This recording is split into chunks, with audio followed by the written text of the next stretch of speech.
বিয়ে করছে, তাই তো?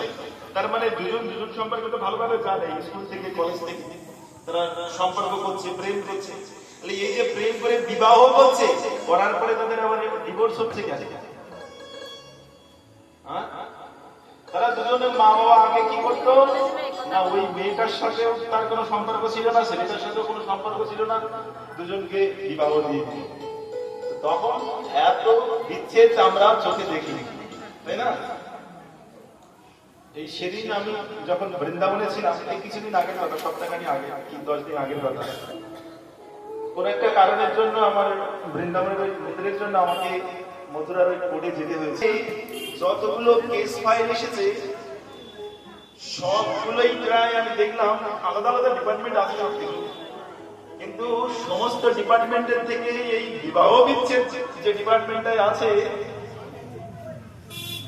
সেইখানেতেই সব থেকে ভিড় বেশি, এবং উকিলগণের কোনো হাত খালি নেই, কোনো উকিল খালি নেই, সবার চেম্বারে লোক, ঘরের ভিতরে বসার জায়গা নেই, বাইরে সব ঘুরে বেড়াচ্ছে। এখন সকলে নিজেদের ভিতরে দেখে না, নিজেরাই বিবাহ করছে, কিন্তু বিবাহ বিচ্ছেদ হচ্ছে কারণটাই। কারণটা কি জানেন? কারণটা হচ্ছে এটাই, আমরা কেউ মাথা নত করতে চাই না, সকলে নিজের অভিমানকে ঠিক রাখতে চায়, সকলে নিজের অভিমানকে ঠিক রাখতে চায়। আমার অভিমান থেকে আমি সরবো না, তাই পৃথিবী ধ্বংস করতে হলে ধ্বংস করবো, সেখানে পিতা মাতাকে যদি সাইড করতে হয় সাইড করে দেবো, যদি ভগবানকে সাইড করতে হয়, যদি আমার গুরুজনদের সাইড করতে হয় সাইড করে দেবো, কিন্তু আমার অভিমান থেকে, অহংকার থেকে।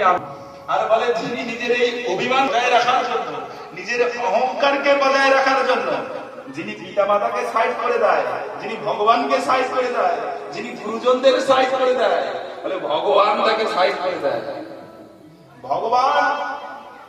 ভগবান আগে আগে তো সাধারণ ধর্ম, তারপরে পরধর্ম।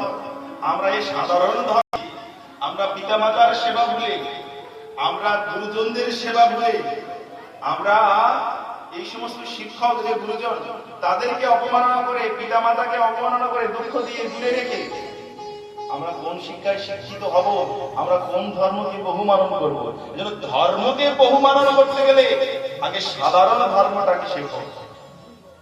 সাধারণ ধর্ম যদি তোমার ভিতরে জাগ্রত না হয়, এই বড় ধর্ম কি করে তুমি পালন করবে? এই বড় ধর্মেরই কি করে যাজন করবে? এই জন্য পরধর্ম যাজন করতে গেলে আগে সাধারণ ধর্ম তাকে শিখতে হবে।